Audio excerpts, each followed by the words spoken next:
മുട്ടയും പാലും കഴിക്കാത്തവരായിട്ട് വളരെ കുറച്ച് ആളുകൾ മാത്രമേ ലോകത്തുണ്ടാവത്തുള്ളൂ അല്ലേ? വളരെ പോഷക സമൃദ്ധമാണെന്ന് പറയാവുന്ന ഈ രണ്ട് ഭക്ഷണ വസ്തുക്കളും മിക്ക വീടുകളിലും ദൈനംദിനം ഉപയോഗിക്കുന്നവയാണ്. എന്നാൽ ഇതേ മുട്ടയും പാലും കൃത്രിമമായിട്ട് നിർമ്മിച്ച് വിപണിയിലെത്തിച്ച് ചില ലാഭക്കൊതിയന്മാർ വിറ്റ് കാശാക്കുന്നുണ്ട് എന്ന് നിങ്ങൾക്കറിയാമോ? അതെ, സത്യമാണ്. അപ്പൊ ഇന്നത്തെ വീഡിയോയില് കൃത്രിമ മുട്ടയും പാലും എങ്ങനെയാണ് നിർമ്മിക്കുന്നതെന്നും അതുപോലെ തന്നെ ഈ കൃത്രിമ ആഹാര വസ്തുക്കൾ എങ്ങനെ തിരിച്ചറിയാൻ കഴിയും എന്നിങ്ങനെയുള്ള അറിവുകളാണ് ഉൾപ്പെടുത്തിയിരിക്കുന്നത്. അപ്പോൾ നമുക്ക് ഫാക്ടറി ടിവിയിലെ ഇന്നത്തെ വീഡിയോ കണ്ടു തുടങ്ങാം. ആദ്യമായിട്ട് നമ്മൾ പറയാൻ പോകുന്നത് കൃത്രിമമായിട്ട് മുട്ട എങ്ങനെ നിർമ്മിക്കുമെന്നാണ്. ഇന്ന് നമ്മുടെ നാട്ടിലെ വിപണിയിലെ ഒറിജിനൽ മുട്ടകൾക്കൊപ്പം ഡ്യൂപ്ലിക്കേറ്റ് മുട്ടകളും വിൽക്കപ്പെടുന്നുണ്ട്. നാം വളരെയേറെ കൊതിയോടെ കഴിക്കുന്ന മുട്ട കോഴിയിൽ നിന്നുണ്ടായതാണോ അതോ ഏതെങ്കിലും രാക്ഷസ ബുദ്ധിയുള്ള മനുഷ്യൻ കൃത്രിമമായിട്ട് നിർമ്മിച്ചതാണോ എന്ന് ചിന്തിച്ചിട്ടുണ്ടോ? വളരെ നാളുകളായിട്ട് ഇന്ത്യൻ മാർക്കറ്റിൽ കൃത്രിമ മുട്ടകൾ ധാരാളമായിട്ട് വിൽക്കപ്പെടുന്നുണ്ട് എന്ന വാർത്ത പ്രചരിക്കുന്നുണ്ട്. കൃത്രിമ മുട്ടയെ കുറിച്ചുള്ള ഈ വാർത്ത 2016 കാട്ടുതീ പോലെ പരന്നിരുന്നു. ആ വാർത്ത കേട്ടതോടെ പലരും മുട്ട കഴിക്കുന്നതിനെ അവസാനിപ്പിച്ചു. കേരളത്തിലെ കമ്പോളങ്ങളിൽ നിന്നും കൃത്രിമ മുട്ട അഥവാ ചൈനീസ് മുട്ടകൾ വിൽക്കപ്പെടുന്നുവെന്നതായിരുന്നു ആ വാർത്ത. ഈ വാർത്ത പുറത്തു വന്നതോടെ സർക്കാർ അതിനെതിരെ ഉടനടി തന്നെ നടപടി സ്വീകരിക്കുകയും വിവിധയിടങ്ങളിൽ റൈഡ് നടത്തുകയും ചെയ്തു. ആ അന്വേഷണത്തിൽ നിന്ന് മനസ്സിലായത് കേരളത്തിലെ അയൽ സംസ്ഥാനമായിട്ടുള്ള തമിഴ്നാട്ടിൽ നിന്നുമാണ് ഇന്ത്യയുടെ വിവിധ ഭാഗങ്ങളിലേക്ക് ഇത്തരം കൃത്രിമ മുട്ടകൾ കയറ്റി അയക്കപ്പെടുന്നതെന്ന് മനസ്സിലായി.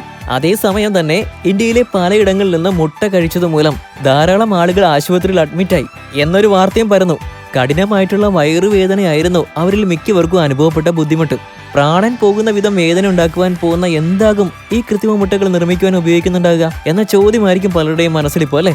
കൃത്രിമ മുട്ട സോഡിയം ആൽഗിനേറ്റും ജെലാറ്റിനും ഭക്ഷ്യയോഗ്യമായിട്ടുള്ള കാൽസ്യവും ഉപയോഗിച്ചിട്ടാണ് നിർമ്മിക്കുന്നത്. അത് മാത്രമല്ല വെള്ളവും ഭക്ഷ്യവസ്തുക്കൾക്ക് നിറം നൽകുവാൻ ഉപയോഗിക്കുന്ന കൃത്രിമ നിറവും കൃത്രിമ മുട്ട നിർമ്മാണത്തിന് ഉപയോഗിക്കുന്നുണ്ട്. നിറം ചേർത്ത സോഡിയം ആൽഗിനേറ്റ് ഒരു ചെറിയ പാത്രത്തിലെടുത്ത് ചൂട് വെള്ളത്തിലേക്ക് ഇറക്കി വെക്കുമ്പോൾ അത് ചൂടായിട്ട് ഉറഞ്ഞ് മുട്ടയുടെ ഉള്ളിലെ മഞ്ഞ പോലെയായി മാറും. അതിനുശേഷം ജെലാറ്റിനും മറ്റു രാസവസ്തുക്കളും ഒക്കെ ഉപയോഗിച്ച് മുട്ടയുടെ വെള്ളം നിർമ്മിച്ചെടുക്കും. മുട്ടയുടെ മഞ്ഞ നിർമ്മിക്കുവാൻ വേണ്ടി ഭക്ഷ്യയോഗ്യമായിട്ടുള്ള നിറമാണ് ഉപയോഗിക്കുന്നത്. അതിനുശേഷം മുട്ടയുടെ വെള്ളയും മഞ്ഞയും കാൽസ്യം ക്ലോറൈഡുമായി കൂട്ടിച്ചേർത്ത് മുട്ടയുടെ ആകൃതിയിലാക്കി എടുക്കുന്നു. മുട്ടയുടെ തോട് നിർമ്മിക്കുന്നതിന് വേണ്ടിയിട്ട് ജിപ്സം പൗഡർ, കാൽസ്യം കാർബണേറ്റ് തുടങ്ങിയ നിരവധി രാസവസ്തുക്കളാണ് ഉപയോഗിക്കുന്നത്. കേട്ടിട്ട് തന്നെ നമുക്ക് പേടി വരുന്നല്ലേ? വിപണിയിൽ കൃത്രിമ മുട്ടകൾ ലഭ്യമാണ് എന്ന് നിങ്ങൾക്ക് മനസ്സിലാക്കിയ സ്ഥിതിക്ക് ഇനി മുട്ട വാങ്ങുന്ന സമയം നിങ്ങൾ കൂടുതൽ ശ്രദ്ധിക്കുമെന്ന് ഉറപ്പാണ്. ഈ കൃത്രിമ മുട്ടകൾ കഴിക്കുന്നത് കൊണ്ട് നമ്മുടെ ശരീരത്തിന് യാതൊരു ഗുണവും ഉണ്ടാവില്ല. എന്നാൽ ധാരാളം ദോഷങ്ങൾ ഉറപ്പായിട്ടും ഉണ്ടാകും. അതുകൊണ്ട് തന്നെ യഥാർത്ഥ മുട്ടയും കൃത്രിമ മുട്ടയും തിരിച്ചറിയാനുള്ള കഴിവ് നമുക്കുണ്ടായിരിക്കണം. അതിന് സഹായകരമായിട്ടുള്ള ചില കാര്യങ്ങളാണ് ഇനി നിങ്ങൾക്ക് പറഞ്ഞുതരാൻ പോകുന്നത്. നാമുണ്ടല്ലോ, ഒരു മുട്ട പൊട്ടിച്ച് പാത്രത്തിൽ ഒഴിക്കുമ്പോൾ ഈ മുട്ടയുടെ വെള്ളയും മഞ്ഞയും കൂടിക്കലരാതെ വെവ്വേറെയായിട്ട് കിടക്കുന്നത് നാം എല്ലാവരും കണ്ടിട്ടുണ്ട്.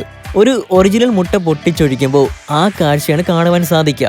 മറിച്ച് ഒരു കൃത്രിമ മുട്ടയാണ് നിങ്ങൾ പൊട്ടിക്കുന്നതെങ്കിൽ പൊട്ടിയ മുട്ടയിൽ നിന്നും പാത്രത്തിലേക്ക് വീഴുന്നത് മുട്ടയുടെ വെള്ളയും മഞ്ഞയും കൂടിക്കലർന്ന ഒരു മിശ്രിതമായിരിക്കും. അതുപോലെ ഒരു യഥാർത്ഥ മുട്ട കയ്യിലെടുത്ത് പിടിച്ചു നോക്കുമ്പോൾ അതിന്റെ തോടിന് നല്ല ബലമുള്ളതായിട്ട് നമുക്ക് മനസ്സിലാക്കുവാൻ സാധിക്കും.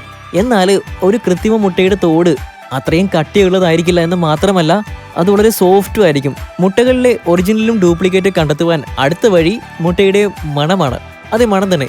വീട്ടിൽ ഒരു മുട്ട പൊരിച്ചാൽ അതിന്റെ മണം അടുക്കളയിൽ നിന്നും ബെഡ്റൂം വരെ എത്താറുണ്ട്. നിങ്ങൾ പലർക്കും അനുഭവം കൊണ്ട് തന്നെ അറിയാമായിരിക്കും അല്ലേ? അത് തന്നെയാണ് യഥാർത്ഥ മുട്ടയെ തിരിച്ചറിയാനുള്ള വഴി. കൃത്രിമ മുട്ടയാണ് നിങ്ങൾ ഉപയോഗിക്കുന്നതെങ്കിൽ അതിന് ഒരിക്കലും സ്മെല്ലുണ്ടാകത്തില്ല. പൂർണ്ണമായിട്ടും കൃത്രിമ രാസവസ്തുക്കൾ നിർമ്മിതമായതുകൊണ്ടാണ് അവയ്ക്ക് യഥാർത്ഥ മുട്ടയുടെ സ്മെല്ല് ലഭിക്കാത്തത്. ഭാവിയിൽ ചിലപ്പോൾ വ്യാജന്മാർ അതിനൊരു വഴി കണ്ടുപിടിക്കാൻ ഇടയുണ്ട് കേട്ടോ എന്ന് പറയാതെ വയ്യ. വ്യാജനും ഒറിജിനലും മുട്ടകൾ തിരിച്ചറിയുന്നതിന് സഹായിക്കുന്ന മറ്റൊരു വഴിയാണ് മുട്ടയുടെ മഞ്ഞയുടെ നിറം. മുട്ട പുഴുങ്ങിയ ശേഷം അത് പിളർന്നു നോക്കുമ്പോൾ മുട്ടയുടെ മഞ്ഞയുടെ നിറം ഇളം ക്രീം നിറമാണെങ്കിൽ ആ മുട്ട ഒറിജിനൽ മുട്ടയാണ്. ഇനി പുഴുങ്ങിയ മുട്ടയിലെ ഉള്ളില് മഞ്ഞയുടെ നിറം കടുത്ത മഞ്ഞയാണെങ്കിൽ ഉറപ്പാണ് ആ മുട്ട കൃത്രിമമാണ്. അതുപോലെ തന്നെ മുട്ടയുടെ തോട് ഉപയോഗിച്ച് മുട്ട ഒറിജിനൽ ആണോ ഡ്യൂപ്ലിക്കേറ്റ് ആണോ നമുക്ക് അറിയാൻ സാധിക്കും. അതിന് ചെയ്യേണ്ടത് മുട്ടയുടെ തോട് കത്തിക്കുക എന്നാണ്.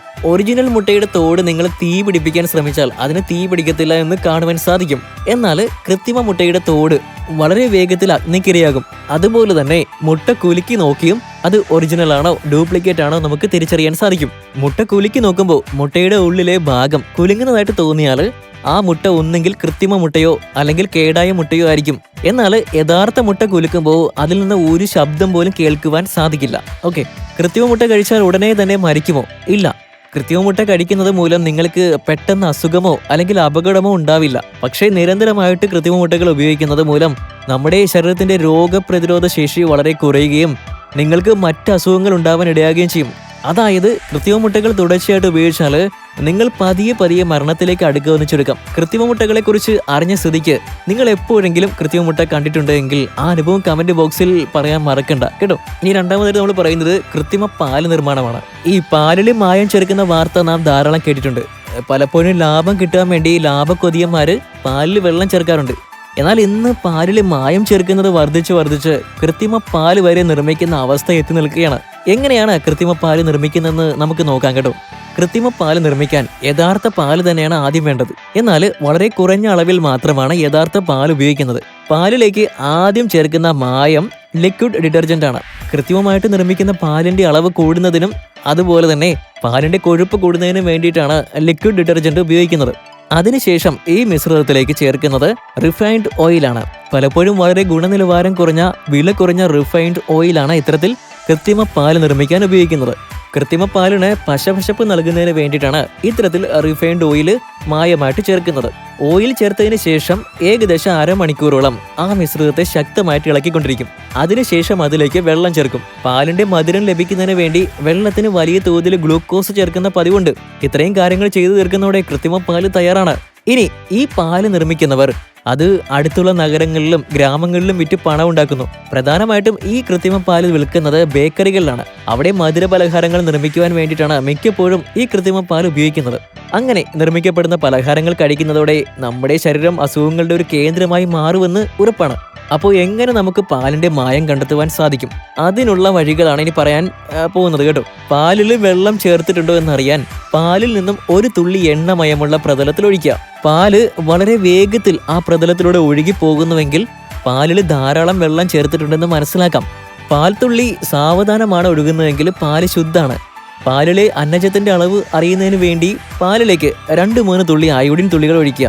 അപ്പോൾ പാലിന്റെ നിറം നീലയായിട്ട് മാറിയാൽ പാലിന്റെ സാന്ദ്രത കൂടുവാനായിട്ട് പാലിൽ അന്നജം ചേർത്തിട്ടുണ്ടെന്ന് മനസ്സിലാക്കാം. ഇനി പാലിൽ യൂറിയ ചേർത്തിട്ടുണ്ടോ എന്ന് അറിയാൻ വേണ്ടിയിട്ട് ഒരു ടെസ്റ്റ് ട്യൂബിൽ അല്പം പാലെടുത്ത ശേഷം അതിൽ സോയാബീൻ പൗഡർ ചേർത്ത് 5 മിനിറ്റിന് ശേഷം ചുവന്ന ലിറ്റ്മസ് പേപ്പർ അതിലേക്ക് മുക്കുക. ചുവപ്പ് ലിറ്റ്മസ് നീലയായാൽ പാലിൽ യൂറിയ ചേർത്തിട്ടുണ്ടെന്ന് ഉറപ്പാക്കാം. പാലിൽ നെയ്യ് കലർത്തിയിട്ടുണ്ടോ എന്നറിയാനായിട്ട് 3 മില്ലി പാലിൽ 10 തുള്ളി ഹൈഡ്രോക്ലോറിക് ആസിഡ് ഒഴിച്ച് ഒരു കരണ്ടി പഞ്ചസാര ഇടുക. നെയ്യ് ചേർത്തിട്ടുണ്ടെങ്കിൽ 5 മിനിറ്റ് കഴിയുമ്പോൾ മിശ്രിതത്തിന്റെ നിറം ചുവപ്പായിരിക്കും. പാലിൽ ഫോർമാലിൻ ചേർത്തിട്ടുണ്ടോ എന്ന് അറിയാൻ വേണ്ടി 10 മില്ലി പാലിൽ 5 മില്ലി സൾഫ്യൂരിക് ആസിഡ് ചേർക്കുക. ഫോർമാലിൻ സാന്നിധ്യം ഉണ്ടെങ്കിൽ പാലിൽ തവിട്ട് നിറത്തിലുള്ള റിങ്ങുകൾ രൂപപ്പെടും. പാല് വളരെ നേരം കേടാകാതിരിക്കുവാൻ വേണ്ടിയിട്ടാണ് ഫോർമാലിൻ മായമായിട്ട് ഉപയോഗിക്കുന്നത് കേട്ടോ. ഇനി അവസാനമായിട്ട് കൃത്രിമ പാൽ എങ്ങനെ തിരിച്ചറിയാന്ന് പറയാട്ടോ. കൃത്രിമ പാലിന്റെ രുചി യഥാർത്ഥ പാലിന്റെ രുചിയിൽ നിന്ന് വ്യത്യസ്തമായിരിക്കും. അതുപോലെ തന്നെ കൃത്രിമ പാല് വിരൽ ഉപയോഗിച്ച് റബ്ബ് ചെയ്ത് നോക്കിയാൽ സോപ്പിനെ പോലെ വഴുവഴുപ്പുള്ളതായിട്ട് അനുഭവപ്പെടും. അതുപോലെ തന്നെ കൃത്രിമ പാല് ചൂടാക്കുമ്പോൾ അതിന്റെ നിറം മഞ്ഞയായിട്ട് മാറും. അപ്പോൾ ഇന്നത്തെ വീഡിയോ നിങ്ങൾക്ക് ഇഷ്ടമായെന്ന് കരുതിയാണ്. വീഡിയോ ഇഷ്ടമായെങ്കിൽ ലൈക്ക് ചെയ്ത് സുഹൃത്തുക്കൾ കൂടി ഷെയർ ചെയ്യണം കേട്ടോ. അപ്പോൾ ഇത്തരത്തിലുള്ള വിജ്ഞാനപ്രദമായിട്ടുള്ള ഇൻഫർമേഷൻ പകരുന്ന വീഡിയോസ് കാണുവാൻ വേണ്ടി ചാനൽ സബ്സ്ക്രൈബ് ചെയ്യാൻ മറക്കരുത് കേട്ടോ. Stay tuned.